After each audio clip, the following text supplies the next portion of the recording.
Assalamualaikum warahmatullahi wabarakatuh. Kembali lagi dengan saya Ahmad Bistang Arifin.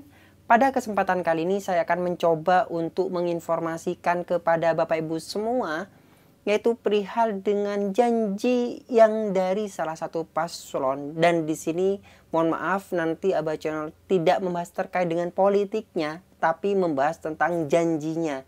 Dan saya akan juga mencari informasi janji-janji yang dilontarkan atau yang diucapkan oleh pasangan calon nantinya, Bapak Ibu semua pasangan calon presiden. Nah, terkait dengan honorer. Nah, tentunya kalau Abah Channel kan membahas terkait dengan adanya honorer. Dan informasi ini saya kutip dari channel YouTube Mitro TV. Bapak Ibu bisa lihat linknya, saya cantumkan di kolom deskripsi di bawah nantinya.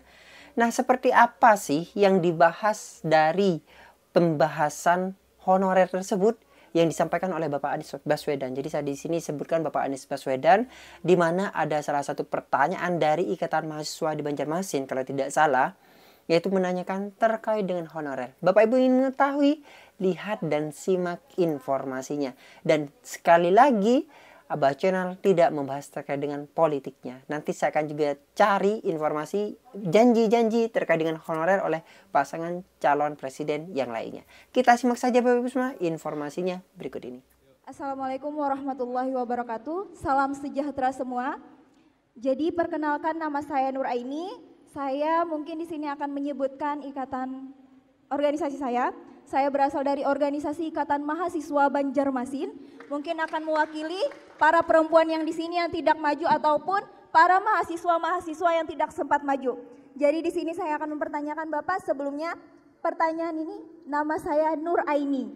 Nur Aini. Jadi sebelumnya saya pernah mempertanyakan ini di depan Wakil Ketua DPRD Kota Banjarmasin, dan mungkin pernah saya pertanyakan pula di depan mahasiswa-mahasiswa Ikatan Organisasi Banjarmasin. Mungkin sudah sangat struktural, ini adalah tentang pendidikan Bapak. Saya notabene adalah mahasiswa pendidikan khususnya. Nah, di sini pun saya mungkin nanti ketika lulus punya pemikiran sama seperti mahasiswa-mahasiswa pendidikan yang tidak ingin mungkin menjadi guru. Karena apa? Karena kita lihat gaji atau honorer yang ada di Indonesia itu mungkin tidak sesuai dengan rata-rata. Bahkan ada pula yang mengatakan bahwa pendidikan di Indonesia kita tidak hanya mendidik anak-anaknya, akan tetapi juga mendidik orang tuanya. Karena kenapa? Karena kebanyakan orang tua tidak paham bahwa guru yang mendidik anak, juga akan berpengaruh besar terhadap pendidikan yang ada di rumahnya.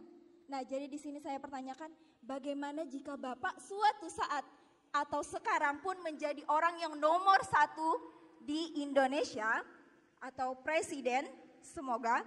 Jadi saya akan bertanya bagaimana Bapak menghadapi tentang gaji honorer yang sudah bertahun-tahun lamanya pendidikan di Indonesia mungkin akan mengalami keterlambatan dibanding negara lain. Kita tidak membedakan negara kita dengan negara lain karena negara kita berdiri dengan kemerdekaan sendiri. Mungkin itu Pak. Itu mungkin akan dijawab mungkin sesingkat-singkatnya. Namun yang pendidikan tadi saya mohon dengan harapan yang sebesar-sebesarnya, karena saya adalah mahasiswa pendidikan dan mungkin ada mahasiswa-mahasiswa di sini yang mewakili pertanyaan saya mohon bantuannya Bapak di sini. Oke, terima kasih Bapak. Ya, jawaban singkatnya ya, akan dilakukan proses untuk mereka bisa diangkat, oke? Sehingga mereka bisa memiliki gaji yang jelas. Dan saya melihat memang guru kesejahteraannya masih sangat terbatas. Okay? Dan ini adalah tanggung jawab kita. Kami melihat begini, kita bilang Indonesia ingin pendidikan maju. Bagaimana kita berharap itu maju? Kalau kita tidak mau memberikan penghargaan yang layak.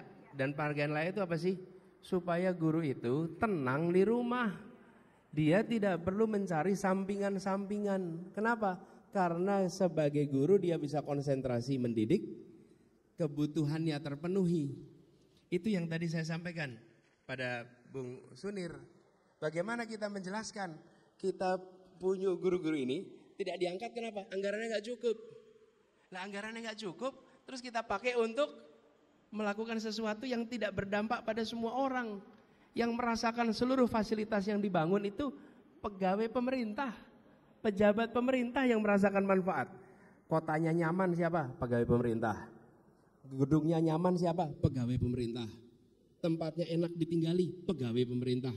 Mau itu pegawai dengan kontrak, mau itu ASN, mau itu TNI, polisi, semua adalah pegawai negara, aparat negara. Sementara guru-guru kita gak punya uang katanya untuk kita mengangkat. Jangan dong salah prioritas. Dan itu yang ingin kita koreksi. Karena itulah mengapa kita menyebut sebagai gerakan perubahan. Karena kita ingin mengubah agar alokasi anggaran mencerminkan prioritas pembangunan yang ada di Indonesia. Oke, nah, saya terusin dikit nih. Ya, teruskan Pak. Jadi, ketika kita bicara tentang pengangkatan, ada proses. Tidak mungkin bisa diangkat semua dalam waktu 1 tahun. Nggak mungkin. Yang kedua, mereka yang berada di swasta harus mendapatkan bantuan juga dari pemerintah. Dan mereka yang diangkat, misalnya guru swasta menjadi guru P3K, maka dia tidak harus bekerja ke pemerintah. Dia bisa tetap bekerja di swasta, supaya swasta juga maju. Karena salah satu ketidakadilan yang sekarang kita lihat, ketidakadilan kebijakan antara negeri dan swasta. Seakan-akan swasta itu tidak mendidik anak-anak Indonesia. Lalu yang kedua, ketidakadilan antara pendidikan umum dan pendidikan negeri, gitu ya. Terima kasih Bapak. Jadi mungkin apa yang Bapak katakan hari ini saya akan ingat sepenuhnya karena mungkin suatu saat saya akan menjadi guru, mungkin bukan hanya untuk guru-guru yang lain yang akan menjadi mahasiswa pendidikan, tapi mungkin akan menjadi guru dari anak-anak saya kelak. Semoga bisa menjadi sebuah faktor untuk mensejahterakan guru yang ada di Indonesia. Terima kasih Bapak. Dan Bu, terima kasih. Nuraini, terima kasih.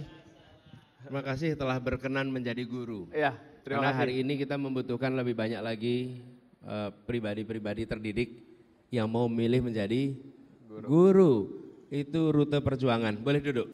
Jadi seperti itulah janji yang disampaikan oleh salah satu pasangan calon presiden Bapak Ibu semua. Nah, semoga janji-janji jika terpilih nantinya itu bisa menjadi kenyataan. Dan saya coba akan mencari janji-janji yang lain terkait dengan adanya honorer ini. Karena memang harus dituntaskan Bapak Ibu semua. Nah, semoga seperti apa sih nanti penataannya kan seperti itu. Untuk di tahun 2024 nantinya. Nah, terima kasih. Jangan lupa bagi yang baru menemukan channel ini untuk like, comment, share, dan subscribe channel saya. Aktifkan notifikasinya dan saya harapkan Bapak Ibu bisa menjadikan channel ini sebagai rekan atau sahabat Bapak Ibu dalam mencari sebuah informasi. Wassalamualaikum warahmatullahi wabarakatuh.